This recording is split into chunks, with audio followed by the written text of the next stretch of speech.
Hello student, last lecture में આપણે સમૂહ 14 ના જે તત્વો છે એ સમૂહ 14 ના તત્વોના રાસાયણિક ગુણધર્મોની ચર્ચા કરી હતી કે સમૂહ 14 ના તત્વો છે એ ઓક્સિજન સાથે પ્રક્રિયા કરે તો ઓક્સાઇડ સંયોજનો આપે છે અને એના જે ઓક્સાઇડ સંયોજનો છે એ મોનોક્સાઇડ સ્વરૂપમાં પણ હોય અને ડાયોક્સાઇડ સ્વરૂપમાં પણ હોય છે।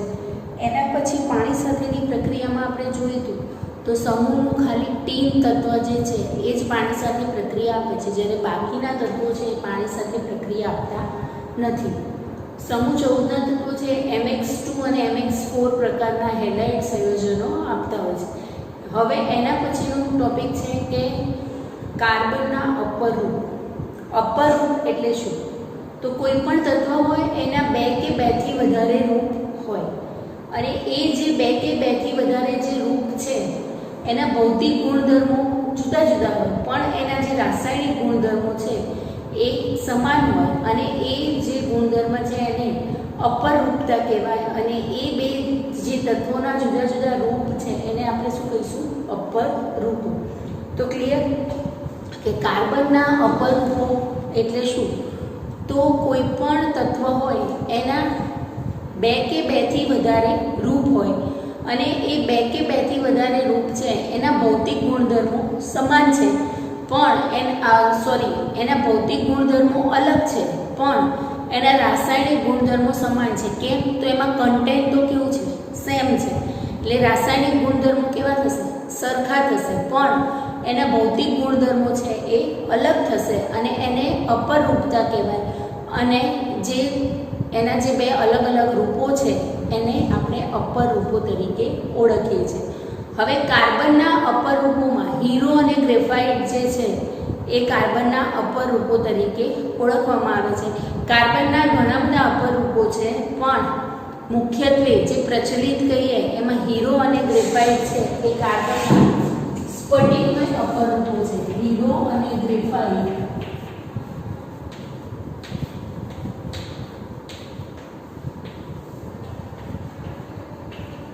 કાર્બનના સ્ફટિકમય અપર રૂપો છે। અપર રૂપો કોને કહેવાય એ ખબર પડી ગઈ આપણને। હીરો અને ગ્રેફાઇટ જે છે એ કાર્બનના પ્રચલિત અપર રૂપો છે। હવે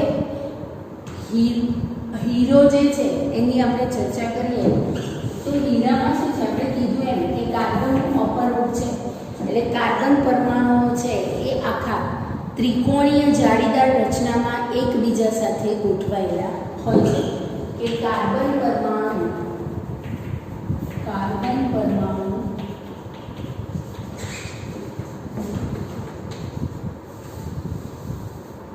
એકબીજા સાથે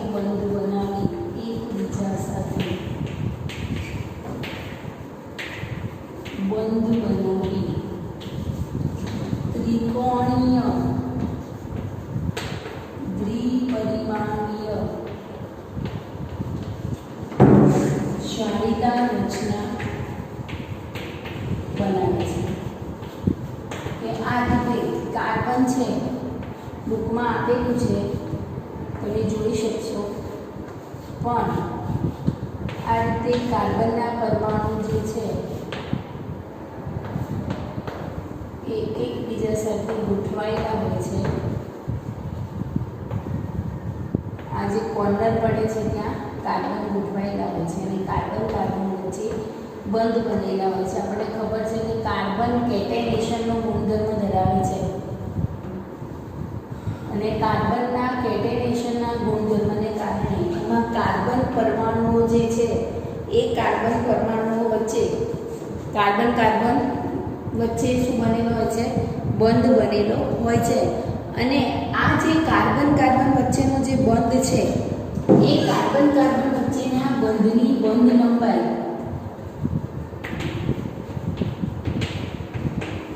154 પિકોમીટર જોવા મળે છે। કાર્બન વચ્ચે જે બંધ બનેલો છે કે આ કાર્બનથી આ કાર્બનનું જે ડિસ્ટન્સ છે એ કેટલું છે?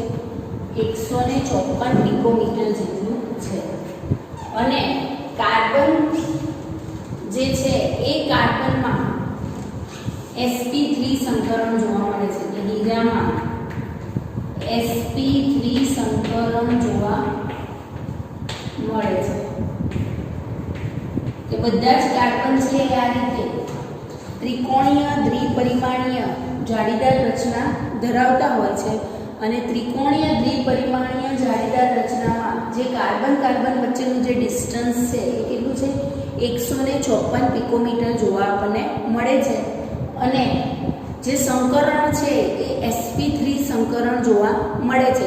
હવે આપણને ખબર છે કે sp3 સંકરણ આવશે એટલે શું થશે કે બધા જ જે બંધ છે એ બધા જ બંધ પહેલા તો સહસંયોજક બંધ બનેલા હશે કે કાર્બન કાર્બન વચ્ચે સહસંયોજક બંધ હશે અને આ જે સહસંયોજક બંધ છે એ બધા જ કાર્બન કાર્બન વચ્ચેના જે બંધ છે એ બધા જ કેવા હશે સિગ્મા બંધ હશે કારણ કે sp3 સંકરણ જોવા મળે છે અને sp3 સંકરણમાં આપણે શીખી ગયા કે ક્યાંય પાઇપ બંધ આવતો નથી, બધા જ બંધ કેવા છે સિગ્મા બંધ હોય છે. તો ક્લિયર કે કાર્બન પરમાણુઓ છે હીરાની જ્યારે રચના થાય છે ત્યારે જે કાર્બનના પરમાણુઓ છે એ sp3 સંકૃત કક્ષકોથી એકબીજા સાથે જોડાઈ ત્રિકોણીય દ્વિપરિમાણીય જાળીદાર રચના બનાવે છે. એમાં કાર્બન કાર્બન વચ્ચેની જે બંધ લંબાઈ છે એ કેટલી છે 154 પિકોમીટર છે. બધા જ કાર્બનમાં sp3 સંકરણ આપણને જોવા મળે છે. પણ હવે કાર્બન કાર્બન વચ્ચે જે બંધ બન્યા છે એ બધા કેવા બંધ છે ઇલેક્ટ્રોનની ભાગીદારીથી બનેલા બંધ છે એટલે બધા જ બંધ કેવા સહસંયોજક બંધ બનેલા છે અને આ જે સહસંયોજક બંધ છે એ બધા જ સહસંયોજક બંધ છે એ કેવા છે સિગ્મા બંધ છે અને બધા જ બંધ છે એ એકદમ વિસ્તૃત ગોઠવાયેલા છે કે આખી ત્રિકોણીય જાળીદાર રચના છે એના કારણે આપણે હીરાને પૃથ્વી પર સૌથી કઠણમાં કઠણ તત્વ તરીકે ઓળખીએ છીએ કે પૃથ્વી પરના કઠણ તત્વ તરીકે ઓળખવામાં આવે છે અને ત્રિપરિમાણીય જાળીદાર રચના છે એના કારણે હીરાના ગલન બિંદુ અને ઉત્કલન બિંદુ કેવા છે ઊંચા છે. ત્રિપરિમાણીય જાળીદાર રચના ધરાવે છે અને કાર્બન કાર્બન વચ્ચે પ્રબળ બંધ હોવાને કારણે હીરાના ગલન બિંદુ અને ઉત્કલન બિંદુ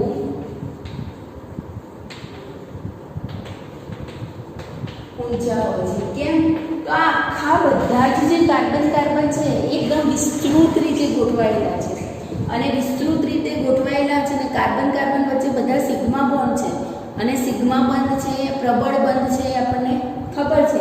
એના કારણે જે હીરો છે એના ગલન બિંદુ અને ઉત્કલન બિંદુ કેવા છે ઊંચા છે અને આપણે એવું શીખી ગયા છીએ આગળના સ્ટાન્ડર્ડમાં કે પૃથ્વી પર જેટલા બી તત્વો છે એમાં કઠણમાં કઠણ તત્વ હોય તો હીરો છે. કેમ તો બધા જ કાર્બન છે એ વિસ્તૃત ત્રિપરિમાણીય જાળીદાર ત્રિકોણીય દ્વિપરિમાણીય જાળીદાર રચના ધરાવે છે અને બધા જ sp3 સંકૃત કાર્બન છે એના કારણે એ પૃથ્વી પરનું સૌથી કઠણમાં કઠણ તત્વ તરીકે ઓળખવામાં આવે છે. એનો ઉપયોગ ક્યાં કરવામાં આવે છે આપણને ખબર છે કે હીરાનો ઉપયોગ છે એ સાધનોની ધાર કાઢવા માટે થતો હોય છે, પછી બીબા બનાવવા માટે થતો હોય છે, પછી દાગીનામાં બી આપણે હીરાનો કેરેટ પ્રમાણે ઉપયોગ કરી શકતા હોઈએ છીએ ગોલ્ડની જેમ. તો હીરાનો ઉપયોગ કઠણ છે એટલે ધાર કાપવા માટે થતો હોય છે, દાગીના બનાવવામાં પણ હીરાનો ઉપયોગ કરતા હોઈએ છીએ. ક્લિયર?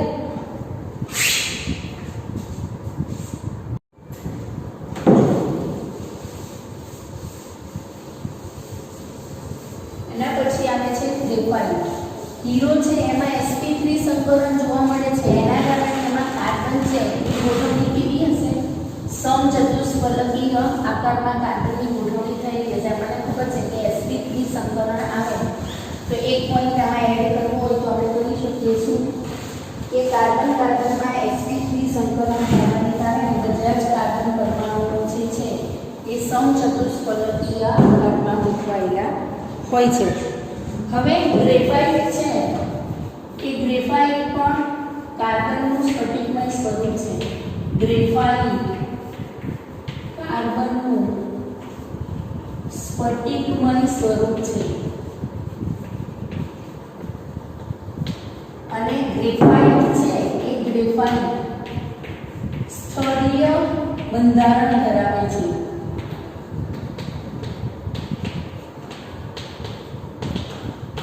અને ગ્રેફાઇટમાં બધા જ કાર્બન પરમાણુ ષટ્કોણીય આકારમાં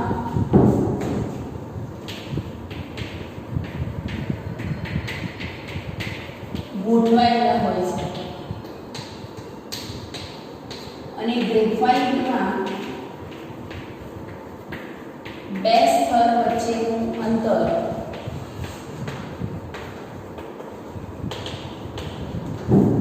340 પિકોમીટર છે. જ્યારે કાર્બન કાર્બન વચ્ચેની બંધ લંબાઈ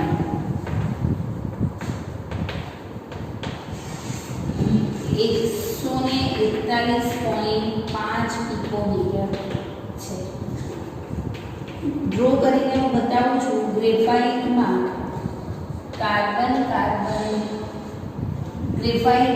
કાર્બનમાં sp2 સંકરણ જોવા મળે છે.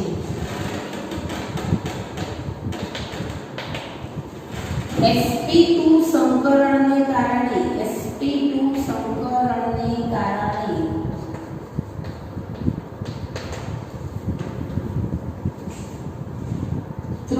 બંધ સિગ્મા બંધ અને 1 પાઈ બંધ આવેલો હોય છે. અને ઇલેક્ટ્રોન મુક્ત હોવાના કારણે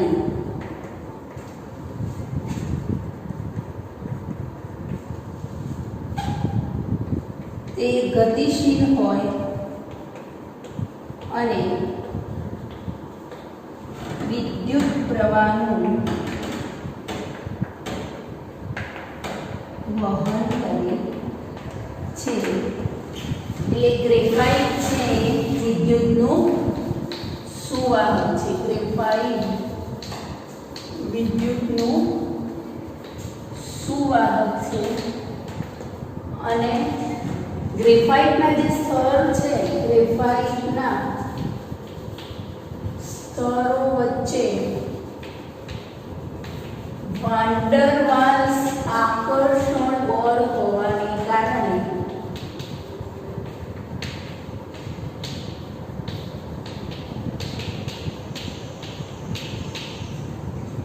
તેને તોડવા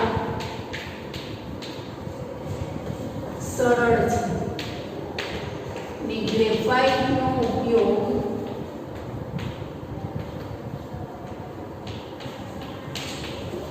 ઊંજાણ તરીકે થાય છે.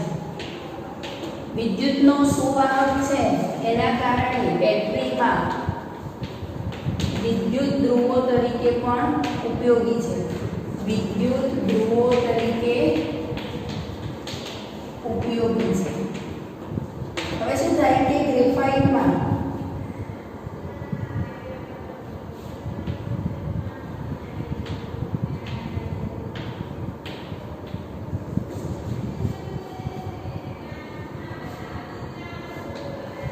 આ રીતે બધા જે કાર્બન છે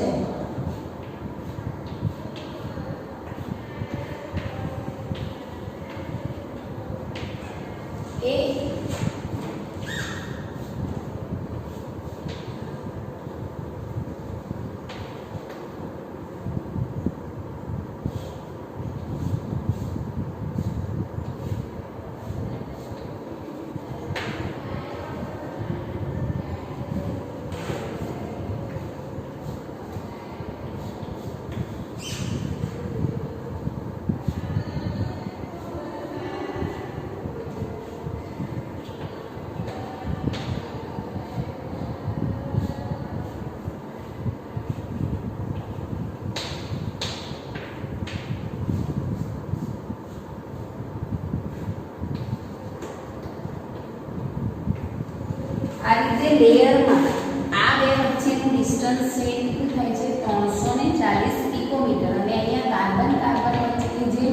બંધ લંબાઈ છે 141.5 પિકોમીટર હોય છે. એટલે આપણે કીધું કે ગ્રેફાઇટ સ્તર હોય આ રીતે ષટ્કોણીય આકારના કાર્બન છે એકબીજા સાથે જોડાયેલા છે અને આવું એક આખું ઝુમખું હોય, પછી એની વચ્ચે વાન્ડરવાલ્સ આકર્ષણ બળ હોય એના કારણે બીજું ઝુમખું છે એ કેવું છે, કનેક્ટેડ છે. આ એકબીજા સાથે આમ જોડાયેલા હોય છે. પણ શેના કારણે? વાન્ડરવાલ્સ આકર્ષણ બળના કારણે. હવે આપણને ખબર છે કે વાન્ડરવાલ્સ આકર્ષણ બળ છે એ નિર્બળ આકર્ષણ બળ છે અને નિર્બળ આકર્ષણ બળ છે એટલે એને તોડવું કેવું પડે છે? ઇઝીલી આ જે લેયર છે એ લેયરને આપણે અલગ કરવા હોય તો કરી શકતા હોઈએ છીએ. હવે આ બે જે સ્તર છે એની વચ્ચેનું જે ડિસ્ટન્સ છે એ કેટલું છે? 340 પિકોમીટર છે અને વાન્ડરવાલ્સ આકર્ષણ બળના કારણે જોડાયેલા હોવાના કારણે ઇઝીલી આપણે એને તોડી શકતા હોઈએ છીએ. કાર્બન કાર્બન વચ્ચેની બંધ લંબાઈ છે 141.5 પિકોમીટર છે. હવે હીરામાં આપણે જોઈતું તો બધા જ બંધ કેવા હતા? સિગ્મા બંધ હતા અને sp3 સંકરણથી એકબીજા સાથે જોડાયેલા હતા. પણ અહીંયા sp2 સંકરણ જોવા મળે છે. આપણને ખબર છે કે sp2 સંકરણ થાય ત્યારે જે એક p કક્ષક છે એ બંધ બનાવવામાં ભાગ લેતી નથી અને એ બે p કક્ષકોનું સંમિશ્રણ થઈ પાઈ બંધની રચના થાય છે.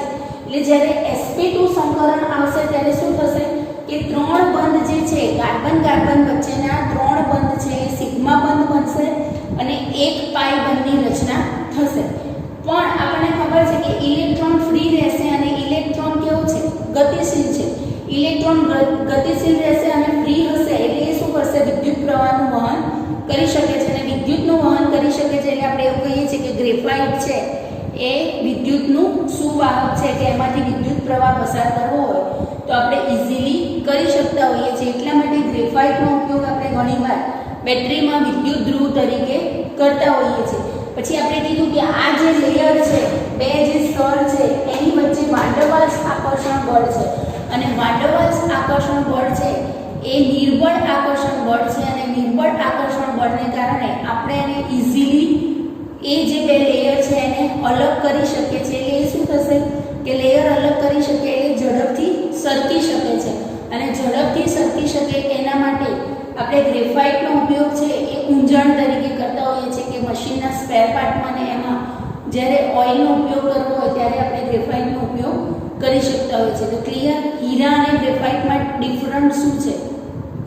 તો હીરામાં sp3 સંકરણ જોવા મળે, બધા જ સિગ્મા બંધ છે અને આખી ત્રિકોણીય ત્રિપરિમાણીય જાળીદાર રચના ધરાવે છે. હીરો છે એ ત્રિપરિમાણીય જાળીદાર રચના ધરાવે છે એટલે બધા જ બંધ છે એ મજબૂત છે અને બધા જ બંધ મજબૂત હોવાને કારણે એના ગલન બિંદુ ઉત્કલન બિંદુ પણ ઊંચા છે અને વિસ્તૃત રીતે બધા જ કાર્બન ગોઠવાયેલા છે એટલે એ પૃથ્વી પરનું કઠણમાં કઠણ તત્વ છે એવું આપણે કહીએ છીએ. ગ્રેફાઇટમાં શું થાય છે? sp2 સંકરણ જોવા મળે છે.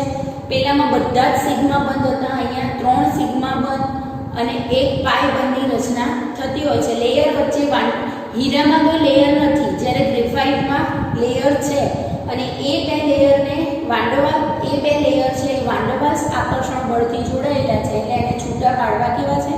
ઈઝી છે. કારણ કે આપણને ખબર છે કે વાન્ડરવાલ્સ આકર્ષણ બળ જે છે એ નિર્બળ આકર્ષણ બળ છે. ક્લિયર હતું? અને બંને જે છે એ કાર્બનના સ્ફટિકમય સ્વરૂપ છે. ઓકે,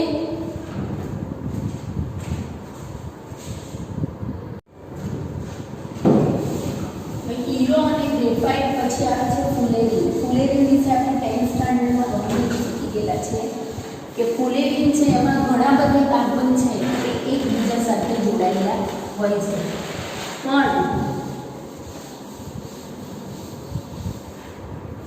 ફુલેરીન મળે છે કેવી રીતે? તો આપણે જોઈએ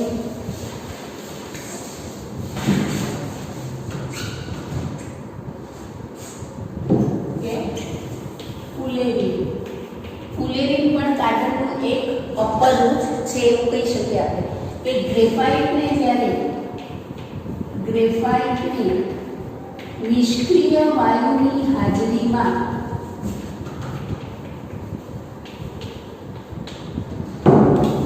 વિદ્યુત ચાકમાં ગરમ કરતા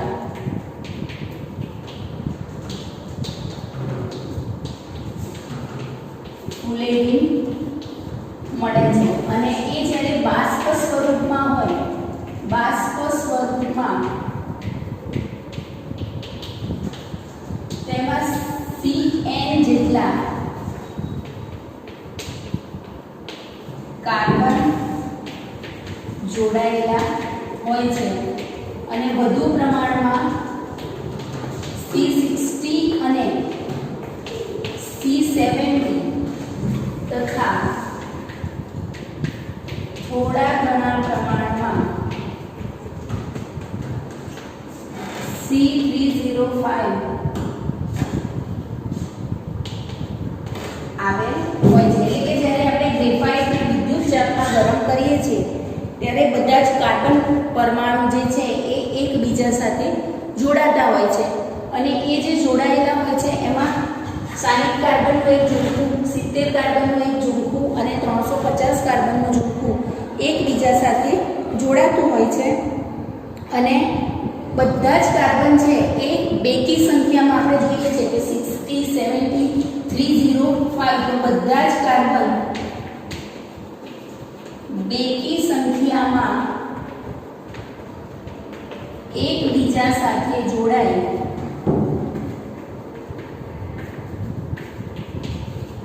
ફુલેરીનની રચના કરે છે. કે ફુલેરીનમાં 60 કાર્બન, 70 કાર્બન અને 350 કાર્બન જે છે એનું આખું એક ઝૂંખું આવેલું હોય છે અને અહીંયા શું થાય છે કે ફુલેરીન સંયોજનો છે એમાં આ ફુલેરીન સંયોજનો છે એ કાર્બનનું શુદ્ધ સ્વરૂપ છે અને શુદ્ધ સ્વરૂપ હોવાને કારણે એમાં એનું જે બંધારણ છે એ મૃદુ બંધારણ છે. કે ફુલેરીન બધા જ કાર્બન એકબીજા સાથે સંગઠિત થયેલા છે, સંગઠન થયેલું છે કાર્બનનું, કાર્બન એકબીજા સાથે જોડાયેલા છે. કે ફુલેરીન કાર્બનનું શુદ્ધ સ્વરૂપ હોવાને કારણે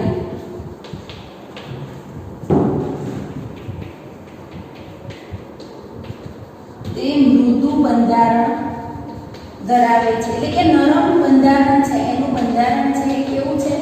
નરમ છે. હીરાની જેમ કઠણ બંધારણ એનું છે નહીં. બધા જ કાર્બન એકબીજા સાથે જોડાયેલા છે પણ કેવા કે એનું બંધારણ છે મૃદુ બંધારણ છે એવું કહી શકીએ. અને ફુલેરીનના જે સંયોજનો છે એ આખા પિંજર આકારના, એટલે કે બધા જ કાર્બન છે આ રીતે રાઉન્ડ શેપમાં એકબીજા સાથે પિંજર આકારમાં ગોઠવાયેલા હોવાને કારણે આપણે એને શોકર બોલ કે બકમિન્સ્ટર બોલ તરીકે ઓળખીએ છીએ.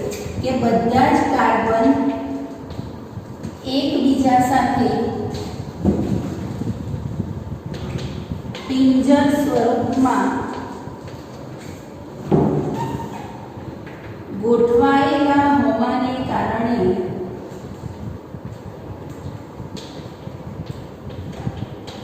તેને સોકર બોલ કે ફૂટબોલ શેપમાં એકબીજા સાથે ગોઠવાયેલા સોકર બોલ કે બકમિન્સ્ટર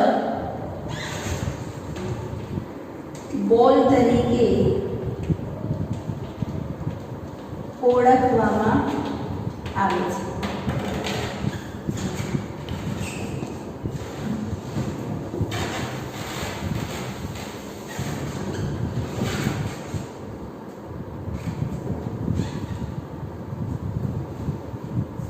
હવે આખી ફુલેરીનની રચના હોય છે એમાં 6 વલયવાળા ફુલેરીનમાં 6 સભ્યોવાળા 20 અને 5 સભ્યોવાળા 12 ઘટકો એકબીજા સાથે જોડાયેલ હોય છે. એટલે શું થાય કે ફુલેરીનની જ્યારે રચના થાય ત્યારે આવા 6 કાર્બન ધરાવતું આખું જે એક વલય હોય એવા 20 વલય આવેલા હોય અને આ રીતે 5 કાર્બન ધરાવતું જે વલય હોય એવા એમાં 12 વલયો આવેલા છે. એટલે 6 કાર્બન વાળા 6 સભ્યો વાળા કેટલા વલય આવેલા છે? 20 વલય આવેલા છે અને 5 સભ્યો વાળા 12 વલય એમાં આવેલા હોય છે અને આ બધા વલયો છે એ એકબીજા સાથે સંગઠિત થયેલા હોય છે, સંગઠન થયેલું હોય છે, એકબીજા સાથે એ જોડાયેલા હોય છે. એવું આપણે કહી શકીએ કે 6 સભ્યોવાળું જે વલય છે એ 5 સભ્યોવાળા વલય સાથે સંગઠિત થયેલું છે. એવું આપણે કહી શકીએ કે 6 સભ્યોવાળા વલય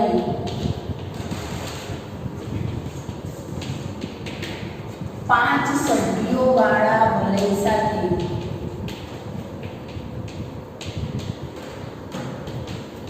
સંગઠિત થયેલા હોય છે. આપણે કીધું કે આ રીતે આખું શોકર બોલ સ્વરૂપે એ જોડાયેલું હોય. અહીંયા એના ધારો કે 5 સભ્યોવાળા 12 વલય છે એ આ રીતે ગોઠવાયેલા છે એવું આપણે કહી શકીએ. અને એની સાથે આ જે 6 સભ્યોવાળા જે વલય છે એ આ રીતે કનેક્ટેડ છે એવું કહી શકીએ. એટલે કે 6 સભ્યોવાળા જે વલય છે એ 5 સભ્યોવાળા વલય સાથે શું થયેલા છે? સંગઠન પામેલા છે, એકબીજા સાથે એ જોડાયેલા હોય છે એવું હું કહી શકું. અને બધા જ કાર્બન પરમાણુ છે એ એકબીજા સાથે સમતુલ્ય રીતે જોડાયેલા છે. અને આ જે સમતુલ્ય રીતે જોડાયેલા જે કાર્બન છે એ સમતુલ્ય રીતે જોડાયેલા કાર્બનમાં સમતુલ્ય રીતે જોડાયેલા કાર્બનમાં sp2 સંકરણ જોવા મળે.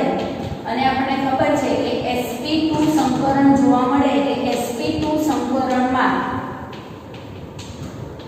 3 સિગ્મા બંધ અને 1 પાઈ બંધ આવેલ હોય છે. અને બાકીના જે ઇલેક્ટ્રોન છે એ અયુગ્મિત સ્વરૂપે જે રહે છે એ ઇલેક્ટ્રોન આ જે સંયોજન છે એ સંયોજનને કાર્બનિક ગુણો પ્રદાન કરે છે કે એમાં ઓર્ગેનિક કાર્બનિક ના જે ગુણધર્મો આવે એ ગુણધર્મો એ સંયોજનમાં જોવા મળે. ક્લિયર? કે sp2 સંકરણ થાય એટલે 3 સિગ્મા બંધ આવે અને 1 પાઈ બંધની રચના આપણને જોવા મળે છે. અને દરેક કાર્બન પર જે બીજો ઇલેક્ટ્રોન વધે છે એ ઇલેક્ટ્રોન શું કરે છે કે એમાં એરોમેટિક લાક્ષણિકતા દર્શાવે છે કે કાર્બન પર વધેલા બાકીના ઇલેક્ટ્રોન સંયોજનમાં એરોમેટિક લાક્ષણિકતા એટલે કે કાર્બનિક ગુણધર્મો આવે એમાં એરોમેટિક લાક્ષણિકતા ધરાવે છે. અને ફુલેરીન જે બને છે એ ફુલેરીનમાં કાર્બન કાર્બન વચ્ચે સિંગલ બોન્ડ હોય ત્યારે એની બંધ લંબાઈ છે એ 143.5 પિકોમીટર. અને કાર્બન કાર્બન વચ્ચે જ્યારે ડબલ બોન્ડ બને છે ત્યારે એની બંધ લંબાઈ છે 138.5 પિકોમીટર આવતી હોય છે. સોરી 138.3 પિકોમીટર હોય છે. ક્લિયર? તો ફુલેરીન જે છે એ ફુલેરીનનું આખું જે બંધારણ છે એ આખું બક્કી બોલ સ્વરૂપે હોય છે. એટલે આપણે ફુલેરીનને બક્કી બોલ તરીકે પણ ઓળખી શકીએ છીએ. ક્લિયર? કે બંકી બોલ તરીકે એને ઓળખવામાં આવે છે. કે ગ્રેફાઇટને વિદ્યુત ચાપમાં ગરમ કરીએ છીએ ત્યારે એ બાષ્પ સ્વરૂપમાં હોય એટલે ઘણા બધા કાર્બન ધરાવતા વલયો એમાં જોવા મળે અને આખી બોલ આકારની શોકર બોલ જેવી રચના થતી હોય છે. અને બધા જ કાર્બન પરમાણુ જે છે એ શુદ્ધ સ્વરૂપમાં હોય છે એટલે એનું બંધારણ છે એ મૃદુ બંધારણ છે. હવે ફુલેરીનમાં આપણે કીધું એમ કે 6 સભ્યો ધરાવતા 20 વલય આવેલા હોય અને 5 સભ્યો ધરાવતા 12 વલય એમાં આવેલા હોય છે. અને બધા જ કાર્બન એકબીજા સાથે સંગઠન પામેલા હોય છે, સંગઠિત સ્વરૂપમાં હોય છે. અને ફુલેરીનમાં sp2 સંકરણ જોવા મળે છે. અને sp2 સંકરણ આવે એટલે આપણને ખબર છે કે સિગ્મા અને પાઈ બંધ આવે એટલે એમાં 3 સિગ્મા બંધ હોય છે અને 1 પાઈ બંધ આવે છે. અને બાકીના જે ઇલેક્ટ્રોન વધે છે એ શું કરે છે? આ જે સંયોજન બને છે એને એરોમેટિક લાક્ષણિકતા પ્રદાન કરે છે. અને આપણને ખબર છે કે એરોમેટિક લાક્ષણિકતા આવે એટલે કાર્બન કાર્બન વચ્ચે ડબલ બોન્ડ સિંગલ બોન્ડ આવતા હોય છે અને આખા વલયની જેમ એ ચક્રીય સ્વરૂપમાં ગોઠવાયેલા હોય છે અને ચક્રીય સ્વરૂપમાં હોય ત્યારે કાર્બન કાર્બન વચ્ચે જ્યારે સિંગલ બોન્ડ હશે ત્યારે એની જે બંધ લંબાઈ છે એ 143.5 પિકોમીટર થશે અને પાઈ બંધ આવશે એટલે ડબલ બોન્ડ બને છે અને ડબલ બોન્ડ બને એટલે 138.3 પિકોમીટર એની બંધ લંબાઈ થતી હોય છે. તો અપર રૂપોમાં આપણે જોયું કે અપર રૂપોમાં ભૌતિક ગુણધર્મો કેવા હોય, જુદા હોય, પણ એના રાસાયણિક ગુણધર્મો સરખા હોય. કેમ? તો બધામાં મેઇન કન્ટેન્ટો શું છે? કાર્બન જ છે. એટલે હીરો જોઈએ, ગ્રેફાઇટ જોઈએ, આ શોકર બોલ જોઈએ, બધાના રાસાયણિક ગુણધર્મ છે એ સમાન થશે. ઓકે,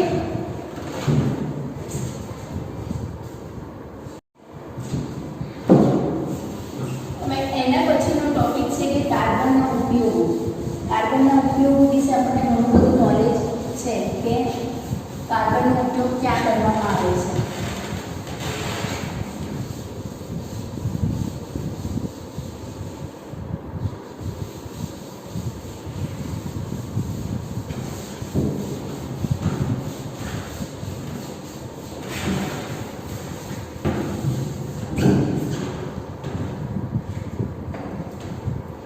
હવે કાર્બનના ઉપયોગો જોઈએ.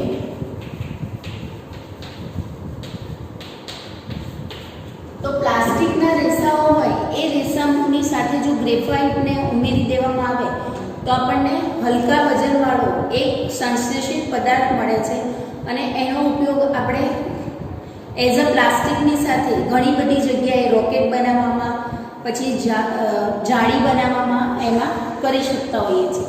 આપણને ખબર છે કે ગ્રેફાઇટ છે વિદ્યુતનું સુવાહક છે. તો વિદ્યુતનું સુવાહક હોવાને કારણે આપણે એનો ઉપયોગ બેટરીમાં વિદ્યુત ધ્રુવ તરીકે પણ કરતા હોઈએ છીએ. એના પછી કાર્બનના બીજા ઘણા બધા સ્વરૂપ છે. એમાં કાર્બનનું જે સ્વરૂપ કોક સ્વરૂપે હોય છે, કોલસા સ્વરૂપે હોય છે, એનો ઉપયોગ આપણે બળતણ તરીકે કરી શકતા હોઈએ છીએ. બ્લેક કલરની જ્યારે શાઈ બનાવી હોય એટલે કે વર્ણકો તરીકે આપણે કાર્બનનો ઉપયોગ કરી શકતા હોઈએ છીએ. અને હીરો છે એ કાર્બનનું એકદમ કિંમતી સ્વરૂપ છે અને એનો ઉપયોગ આપણે કીધું હતું એમ કે દાગીના બનાવવાને એમાં થતો હોય છે. અને જ્યારે હીરો હોય એનું માપન છે એ કેરેટમાં થતું હોય છે કે જેમ જેમ એના કેરેટ વધતા જાય એમ એની જે શુદ્ધતા છે એ વધતી જતી હોય છે. તો કાર્બનનો ઉપયોગ ઘણી બધી જગ્યાએ આપણે આ રીતે કરી શકતા હોઈએ છીએ. હવે નેક્સ્ટ લેક્ચરમાં આપણે કાર્બન અને સિલિકોનના જે અગત્યના સંયોજન છે એની ચર્ચા કરીશું.